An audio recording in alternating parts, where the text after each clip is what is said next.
Bismillahirrahmanirrahim. Assalamualaikum warahmatullahi wabarakatuh. Waalaikumsalam warahmatullahi. Oke teman-teman, kembali lagi kita habis diskusi tentang tadi part 1 ya. Iya, benar. Ya, tentang Sekarang masalah mungkin Allah. masuk part 2 ya. Part 2 nih, katanya sih Hafiz ini punya pertanyaan nih. Coba gimana Jin? Apa aja nih Jin? Yang kita bisa Nah, obrolin bareng-bareng nih. nih, kita kan dulu nih pernah diajarin, mungkin pernah atau mungkin sering diajarin kalau Allah itu ada di mana sih? Nah, dulu tuh kita diajarinnya nih Allah tuh ada di mana-mana. Nah, apakah benar nih eh, eh, apa apa-apa yang diajarin kepada kita dulu tentang eh, keberadaan Allah yang ada di mana-mana, Jadi atau salah? sama ya Jin, sama aneh juga. Aneh juga pengalaman pribadi dari dulu, dari SD tuh pas soal ujian tuh Allah di mana gitu kan. Terus kan secara logika Ya, kan ya, kita jawab benar-benar. Allah di mana-mana kan. Gara-gara kita secara logika, kayaknya kalau Allah punya tempat tuh kayak Allah, kita masih awam juga ya, kita belum tahu ya dalil-dalilnya. Kayaknya nggak enak gitu. Cuman ternyata setelah kita meninjau kembali akidah Rasulullah, sahabatnya, dan para salaf yang mengikutinya. Salaf ini maksudnya adalah orang-orang terdahulu ya, dari generasi Ya. tabi'in, tabi'ut tabi'in, dan ulama-ulama awal.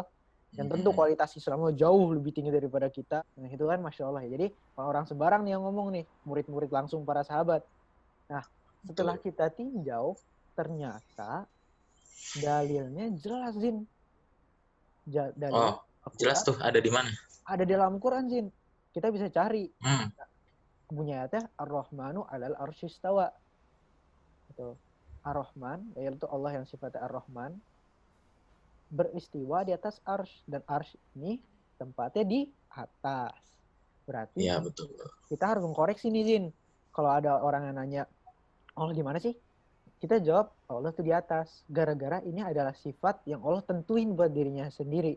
Nah, jadi pertanyaan gini nih Zin.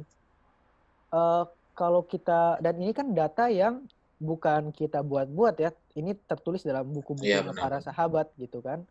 Bahkan ratu dan dalilnya itu menurut sebagian ulama ada ratusan dalil, lebih dari pokoknya udah sampai angka ratusan gitu. Yang dalil-dalil Iya, iya. yang bukan hanya nas yang fix di dalam Al-Quran, cuma dalil-dalil secara fitrah, dalil-dalil dalam hadis, dalil-dalil bahwa hal simpel, Oh, kita iya. mau angkat tangan kemana? Ke atas kan? Kalau doa. Oh, iya, ya, kita Nah, tangan ke kalau atas. seandainya Allah di mana-mana, berarti kita gini-gini dong ntar. Nggak tahu kita di mana kan, kalau doa ntar Iya, gini-gini kan. ya. Nah, terus Nggak ada orang yang bodoh kayak gitu kan. iya kan. Terus kalau hadis-hadis kan juga banyak yang mencontohkan ya. Nah, cuman kepanjangan lah kalau kita bahas di sini. Nah, Iya. terus di antara, tapi kenapa kita juga kayak sering nunjuk ke atas, percayalah kepada yang di atas, tawakal kepada yang di atas, ungkapan-ungkapan itu Oh, kan sering ya. iya. Nah, terus Iya, benar. kenapa sih orang kayaknya masih agak bingung gitu loh masanya. Nah, sebenarnya kesalahannya tuh secara simpel adalah mereka, kita tuh kadang tuh berlebihan karena kita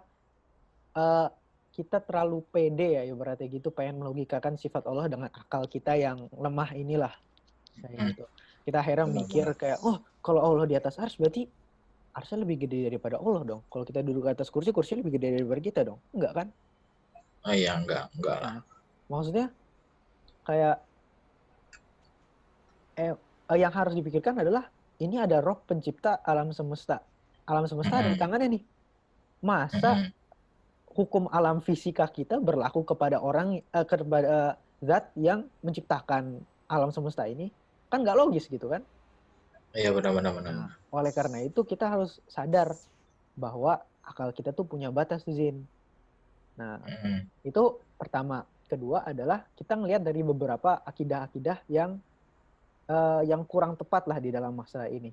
Sekali lagi ini juga bukan ingin untuk menjatuhkan pihak manapun. Kita juga cuma pengen tahu yang benar aja kan, Zin? Inti Iya, dari iya, iya. diskusi ini kan. Nah, Biar kita nggak tersesat terus ya dalam iya, pertanyaan. ada video dari Ustadz Firanda Andirja, Masya Allah bagus banget beliau penjelasannya. Bahkan Beliau menyatakan bahwa beliau punya tumpukan buku yang sangat banyak diisi-isi oleh ulama-ulama abad awal gitu. Dan Sampai bahkan dikumpulkan ya buku-buku sampai tentang itu ya. dikumpul-kumpulkan dan di-riset buku-buku itu, dan beliau mempunyai buku ini nih, buku menjawab syubhat para penolak sifat Allah nih. Ini tesis beliau dan dia menjelaskan semua referensinya. Nah, secara singkat, ratusan para ulama-ulama awal dan para sahabat mengatakan bahwa Allah itu di atas. Berarti kalau kita mengatakan bahwa mereka salah, apakah kita melakukan hal yang benar gitu? Apakah perkataan kita tuh benar? Kalau kita menyalahkan, silahkan salahkan semua itu gitu kan? Kan tidak bisa diterima lah orang ibarat seperti itu. Iya. Itu yang pertama. Yang kedua adalah gimana sih akidah kita yang dulu kita diajarin Allah di mana-mana itu asal usulnya gimana? Nah, akidah ini tuh diistilahkan para ulama akidah Jahmiyah namanya, Zin. Nah, ini adalah akidah yang dicetus oleh seorang yang namanya Jahm bin Sufwan. Oke? Nah, Jahm bin Sufwan. Dalil mereka apa? Nah, dalilnya Al-Quran juga, Zin. Iya, benar. Dalilnya Al-Quran.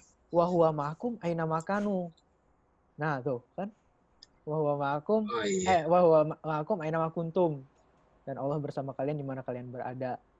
Terus alam tara annallaha ya'lamu ma fis samawati wal ard ma yakunu min najwa thalathatin illa huwa rabiuhum wala khamsatin illa huwa sadisuhum wala adna min dzalika wala aktsara illa huwa mahum aina ma kanu. Nah, ini pentingnya di sini, Zin. Kita untuk kita tuh perlu pemahaman para salaf karena semua orang tuh ngambil dalilan dari Al-Qur'an. Cuman diplesetin, Zin. Diplesetin. Kita ngeliat nih banyak ya, tahu sendiri lah di mana kan banyak orang yang cari sensasi lah ibaratnya sekarang kan. Mereka ngambil potongan Al-Quran di artinya terserah mereka aja gitu loh, terselewengkan.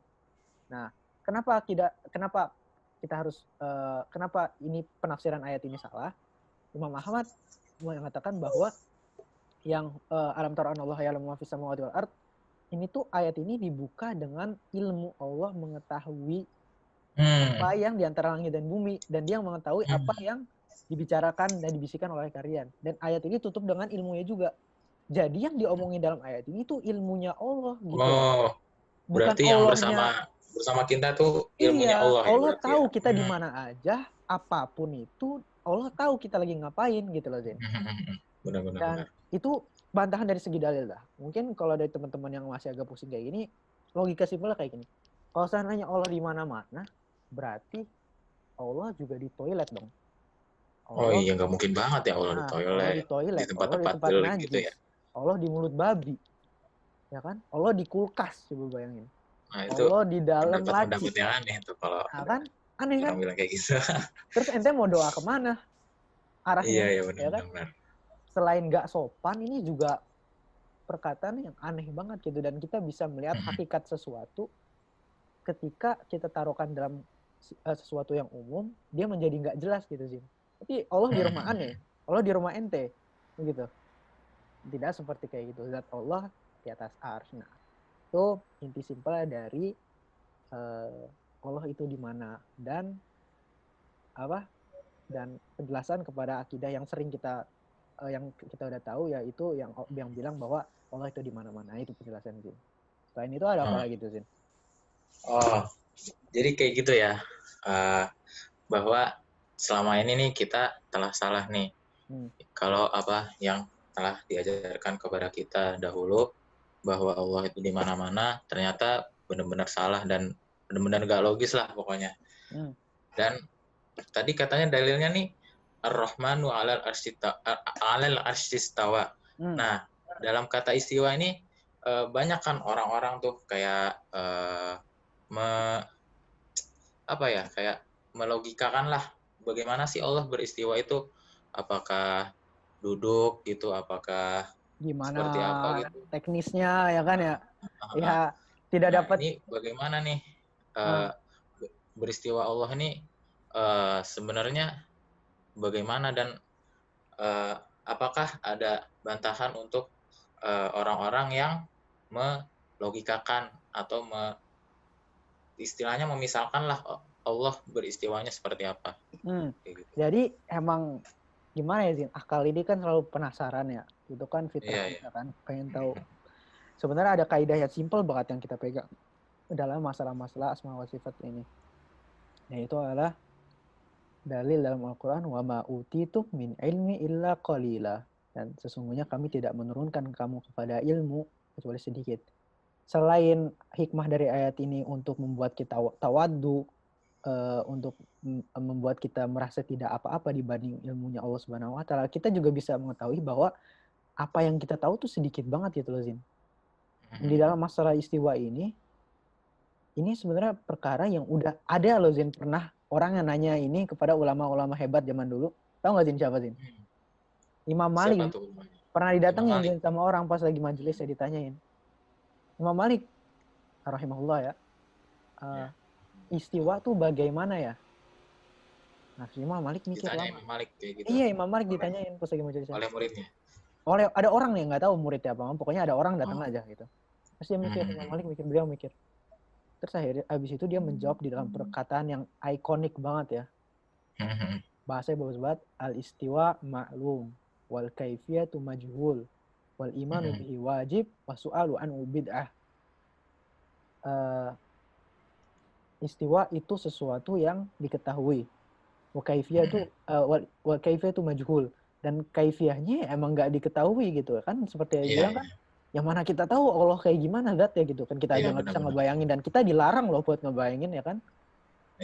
Wal imanu bihi wajib, dan mengimaninya wajib pastilah gitu kan. Wasu'alu anhu bid'ah, dan dan menanyakan hal ini adalah bid'ah, gara-gara ini pertanyaan yang nyeleweng banget sebenarnya gitu loh. Iya. Dan benar-benar nggak kayak nggak sopan gitu ya kalau ditanya gitu ya. Terus wala araka illa dolal apa gimana gitu akhirnya, dan saya tidak melihat dari kamu kecuali kesesatan. Terus abis itu orang itu diusir dari majelis itu. Nah, apa yang kita ambil dari sini tuh bahwa ini Imam Malik loh, imam 4 madhab, salah satu imam-imam terbesar yang kita pernah ketahui dalam sejarah Islam. Imam besar. Jangan sampai kita ngeraguin keilmuan beliau, dan ketika beliau ngomong kayak gitu pasti ada alasan yang kuat untuk beliau ngomong gitu. Nggak mungkin dia asal. Plus beliau kan juga mikir kan sebelum menjawab pertanyaan itu. Nah, sebenarnya ada kaidah yang sangat simpel dan perumpamaan yang simpel banget kalau kita ngomongin tentang asma wa sifat dan sifat-sifat Allah. Pertama yang tadi Ane bilang, kita harus tahu akal kita punya batas. Kata ulama adalah akal yang sehat itu adalah akal yang tahu batasannya, dan akal yang sakit adalah akal yang berusaha melampaui batasannya. Gitu. Nah, perumpamaannya simpel, Jin. Misalnya nih, Jin, ada orang dari zaman purba, dari zaman batu nih, datang ke kita sekarang. Tahu-tahu time travel itu, cus, datang ke sini. Kita lagi di kafe, lagi make iPad, lagi make laptop, lagi ngerjain tugas nih, Zin. Lagi ngerjain pas KKBM nih, Zin. Tiba-tiba orang datang nih. Ya orang datang. Mungkin nggak dia buat langsung ngerti gimana cara kerjanya laptop sama iPad kita? Nggak mungkin. Nggak mungkin kan? Pasti harus jangan kan gitu, Zin. Dia ngomong ke kita aja bahasanya mungkin beda. Ya kan ya? Iya, benar. Belum tentu kita ngomong, bisa jadi dia cuma ngomong pakai bahasa isyarat atau bahasa-bahasa dari suara-suara doang kan? Kita nggak tahu. Nah, kan nggak mungkin ya buat dia tahu kalau MacBook ini Core i5 atau apa, kan nggak mungkin ya. Nah, gimana kalau tiba-tiba dia ngomong, Jin, bayangin. Ente nggak usah ngasih tahu, Ane cari sendiri. Nah, gimana? Gak mungkin. Kita udah capek bilangin, ente Pitagoras aja kagak ngerti gitu. Sekarang ente bilang ente pengen tahu cara kerjanya laptop ini gimana. Aljabar ente nggak ngerti. Kan pusing gitu. Makanya sebenarnya sedih, Jin. Itu perumpamaannya mending itulah kejauhan ilmu kita. Maksudnya kayak kita mengetahui tentang bumi itu ternyata bulat, atau walaupun diperselisihkan sebagai orang ya, maksudnya kayak bintang-bintang itu kumpulan-kumpulan gas itu aja tahun sekarang. Dari tahun 9.000 ke belakang itu orang mikirnya apa coba ya kan? Dan sebenarnya terakhir sebagai penutupan juga buat acara kita ini ya, Zin. Ada perumpamaan yang bagus sekali. Apa tuh? Ada orang, misalnya gini, ada orang yang lagi tenggelam di dalam lautan, Zin. Yang napasnya udah mau habis dia. Ya kan? Udah mau mati. Tapi bukannya dia malah mikirin gimana cara dia selamat dari lautan itu, dia malah ngelihat, wih, ikan itu bagus banget ya. Dia berenangnya gimana ya? oh ini air ternyata basah. Kok basah ya? Kok itu lautannya tuh dalam ya? Isinya apa ya? Padahal waktu dia bentar doang nih. Cuma berapa Iya, menit lagi habis nih, ya kan? ada sesuatu yang lebih penting Ada daripada sesuatu yang lebih tadi. penting yang dia harus lakuin. Dia harus kerja biar dia selamat. Kalau habis dari selamat baru bisa mungkin dia reset lagi Iya. kan. Nah itu adalah perumpamaan orang yang sibuk dalam membahas hal kayak gini. Selain bisa membinasakan karena kita ngomongin syubhat terus, akhirnya iman tuh pelan-pelan habis dan waktu kita selalu jalan. Banyak waktu benar. yang bisa dipakai daripada ngebahas hal ini melakukan hal-hal yang positif gitu Jin. Nah, insya Allah gimana Jin? Jelas penjelasannya ya? Nah, alhamdulillah jelas. Mungkin itu aja nih teman-teman ya. Makasih banget lagi Kak Hafizin udah datang. Makasih juga Rizan. Siap. Dan terima kasih buat teman-teman yang udah nonton sampai sejauh ini.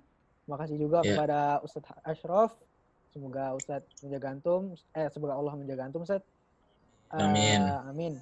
Dan kita cukupkan di sini. Makasih banget ya teman-teman udah dukung dan nonton acara kita. Wabillahi taufiq wal hidayah. Kita tuh kafaratul majelis ya, Jin. Subhanakallahumma wa bihamdika asyhadu an la ilaha illa anta astaghfiruka wa atubu ilaik. Assalamualaikum warahmatullahi wabarakatuh. Masih teman-teman.